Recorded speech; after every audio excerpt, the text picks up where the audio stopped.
tizo. Acha niende tu, yani niende tu anione, sawa? Alafu nitazuga naenda kazini nitakuja. Baby, ushaanza kusikiliza hao? Yaani ndugu wa mkeo wanaanza kucontrol akili yako. Kaka, mimi nishakuzoea, labda uende jioni, lakini sasa naomba baby ubaki, please. Jioni nitaenda kweli? Ndio. So nafika jioni tena nguo zangu nazitia maji. Maana nakumbuka mara mwisho tulichokifanya. Nguo zako zote umezitia maji na ndio maana nimebaki mpaka leo. Yaani baby, kurudi tu kazini unataka uende kwa mkeo kweli? Basi nione huruma baby, unajua nishakuzoea. Mimi siwezi kukaa bila wewe. Jioni nitaenda. Nitaenda jioni. Jioni nitakuruhusu. Sawa.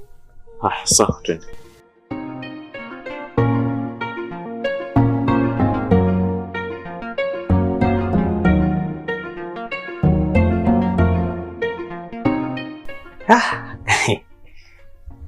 Akili yangu najua hapa imejawa na ujasiri, lakini nafsi inaniogopesha huko nyumbani kwa. Mna usiogope. Kwa nyumba hapo ameondoka babu kwenda kunikawa. Mabosi zangu wametoka. Kiukweli unaishi pazuri sana kia Mungu. Yaani sikutarajia kama unaweza kuishi sehemu kama hii. Bwana ndani hamna mtu hata mmoja kweli. Hakuna mtu ndani. Unaweza kusema hamna mtu, kumbe wenyewe wamekaa kwenye friji wanakuchora. Cheki macho yako. Mimi macho yako tu bwana, hapo ndio unaponichanganya. Yaani kila siku nikikuona na kuona mpya.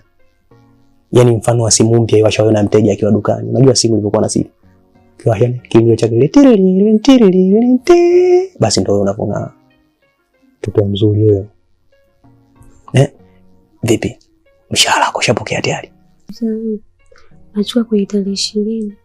Tarehe 20 mwezi huu. Sasa sisi bwana tuna chama chetu ambacho tumeanzisha. Sawa? Hicho chama ni cha kuweka pamoja na kutunza akiba ya fedha kwa ajili ya wafanyakazi wote wa ndani. Kwa Kiingereza tunakiita Umamarias.